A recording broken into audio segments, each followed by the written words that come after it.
ले जी, अब वो ताल्लुक की लिमिट उसने आउट ऑफ लिमिट गया, ठीक है जी, और क्या हुआ, ताल्लुक का सुसाइड हो गया। सेम इसी तरह जब हम किसी कॉलेज, एकेडमी, स्कूल या किसी जगह को छोड़ते हैं, वहां की जो सिचुएशन होती है वो कुछ इस तरह की हो जाती है कि हमारा सुसाइड करना बनता है, और सुसाइड जायज भी होता है ऐसी जगहों पे जहां पे आपकी इज्जत का ख्याल ना रखा जाए, जहां पे आपको अहमियत ना दी जाए, जहां पे आपके अल्फाज की कदर ना की जाए, जहां पे आपका होना ना होने के बराबर हो, वहां से सुसाइड बनता है। और ऐसा सुसाइड कर लेना चाहिए। अगर थोड़ी सी भी गैरत या खुदी हो तो ऐसे इंसान जिनके पास सेल्फ रिस्पेक्ट होती है वो इज्जत पे कोई समझौता नहीं करते, और वो कहते हैं कि ताल्लुक के अंदर जो बेस है वो रिस्पेक्ट है, हया है, अदब है। अब जब ये चीजें नहीं रही तो ऐसे ताल्लुक से सुसाइड करना बनता है, मीन एक साइड पे हो जाना बनता है। अब जब हम किसी जगह से, किसी रिलेशन से, किसी ऐसी प्लेस से हम आउट निकल जाते हैं, बाहर हो जाते हैं,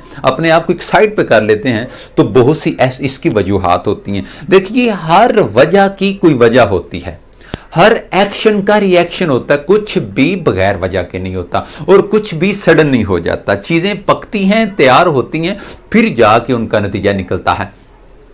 अब ताल्लुक के अंदर, ताल्लुक की इकसाम आपने देख ली कि कई किस्म का सुसाइड होता है। सिर्फ मर जाने का नाम ही सुसाइड नहीं है, किसी की नजरों से गिर जाना भी सुसाइड होता है। आप उसके लिए मर गए, चाहे आप सांस ले रहे हैं। चलते फिरते जो मुर्दे हैं ना, इनसे एहतियात कीजिएगा। चलते फिरते मुर्दों से मैं मुराद ये लेता हूं जिनके पास सिवाय म्यूजिक के कुछ नहीं होता, जिनके पास सिवाय गिले के और कुछ नहीं होता, जो जहां पे बैठ जाएंगे उनसे मिलें, उनसे हैंडशेक करें, और वो आप हैंडशेक कर लें, आपकी एनर्जी की खैर नहीं है, आपकी जो अंदर की मोटिवेशन है वो भी गई।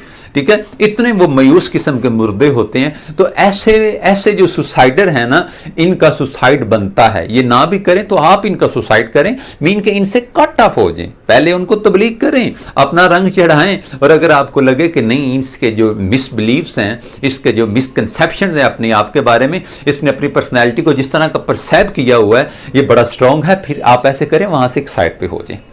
ठीक है, तो ये तो थी हमारी सुसाइड की इकसाम कि लोग मरते कितनी किस्म का हैं। और अब इसके बाद मैं आपको बता दूं कि वो जो सुसाइड, जो फंदा लेने वाला, अपने आप को जहर खाने वाला, जो इस तरह, ऐसे लोगों की अलामत ये हैं कि सबसे पहले ये लोग कट ऑफ होंगे, एक, इसके बाद ये लोग, इनका जो हुलिया है ना वो बड़ा अजीब सा हो जाएगा, दो, तीसरा इनकी जो अपीयरेंस है ना, इनके बाल बिखरे हुए, जो ब्रश है वो नहीं किया हुआ, आंखों, कानों में, नाखनों में, पाँव के नाखनों में, ठीक है जी, आपको मैल कचैल अच्छी खासी नजर आएगी, और इनके चेहरे पे ही मुर्दानगी होगी। ये चेहरे से कोई सियाना बंदा हो ना तो वो ऐसे बंदे को चेहरे से पढ़ लेता है। अब ये तो उनका गेटअप था, ये उनका हुलिया था, और फिर इस हुलिये के बाद उनका अगला जो स्टेप होता है, अपने घर में वो अपने आप को एक साइड पे बंद कर लेते हैं, तन्हाई पसंद हो जाते हैं, अंधेरे में रहना पसंद करते हैं, और उनकी कोशिश होती है कि हमारी किसी से कोई बातचीत ना हो। वो किसी बंदे से मिलना मिलाना पसंद ही नहीं करते। उन्हें इतनी कुव्वत होती है, वो इतना अपसेट हो जाते हैं, पहले भी अपसेट ही होते हैं, लेकिन जब किसी को मिलते हैं तो मजीद अपसेट हो जाते हैं। और उनका मकसद और उनका मद्दा जो होता है वो ये होता है कि मुझे तनहा रखा जाए, मैं तनहा रहूंगा, मुझे कोई बंदा छेड़े ना, बुलाए ना, हलाए ना। अब एक साइड पे रहना वो समझते हैं कि यही हमारी जिंदगी है। अब जब इस तरह की, अब वो एक साइड पे हुए तो बहुत सी ऐसी थॉट्स जिनकी वजह से वो एक साइड पे होते हैं, वो क्या होती हैं, वो बढ़ना शुरू हो जाती हैं। अब जब वो बढ़ना शुरू हो जाती हैं तो क्या होता है कि आखिर लावा तो पक रहा है ना। तो अब जब उसने अपना गेटअप इस तरह का बना लिया है तो जनाब मोहतरम सवालिया निशान है। अगर आप घर वाले हैं, आपके घर में कोई ऐसा फर्द है तो जानिए, देखिए ये बंदा डिप्रेशन में है। जब ओवर डिप्रेशन होता है तो सुसाइड बनता है। लोग देखें ऐसे लोगों, अच्छा ऐसे लोगों के लिए हम इसका मैं इलाज बाद में बताऊंगा, मैं पहले आपको साइंस बता रहा हूं। ठीक है, वो एक साइड पे हो जाएंगे, किसी से बोलेंगे नहीं, किसी को बुलाएंगे नहीं, सोए रहेंगे।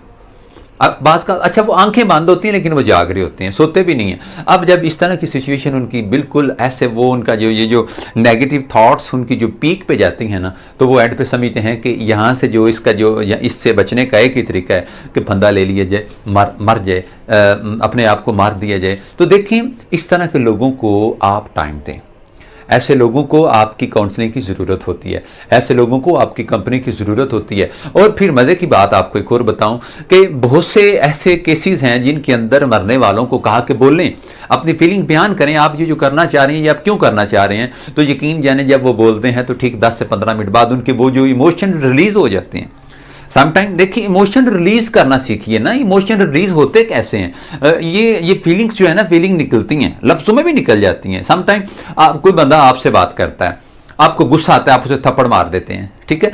अब गुस्सा आया, फीलिंग्स पैदा हुई, एंगर इमोशन निकला, आपने थप्पड़ मार दिया। अब अगला स्टेप देखिए कि आप थप्पड़ मारने की पोजीशन में नहीं है, आप अपने दिल में को 5-7 गालियां निकाल लेते हैं, तो क्या होता है तो गैर अखलाकी काम, लेकिन आपको थोड़ा सा सुकून आ जाता है, आपकी वो फीलिंग्स लफ्जों की शक्ल में निकल जाती हैं। अब जब उसको, जिसने मर्डर, जो अपने आप को खत्म करने के लिए तैयारी कर रहा है, अब जब ऐसे बंदे को मौका दिया जाएगा कि बोलो, उसको सुनो, जब वो बोलेगा तो यकीन जाने उसके जो थॉट्स हैं वो निकलेंगी, उसकी फीलिंग्स, उसके इमोशन, वो जो उसने गले में पटका डाल के मरना था, लटक के मरना था, जहर खा के मरना था, वो उसकी फीलिंग्स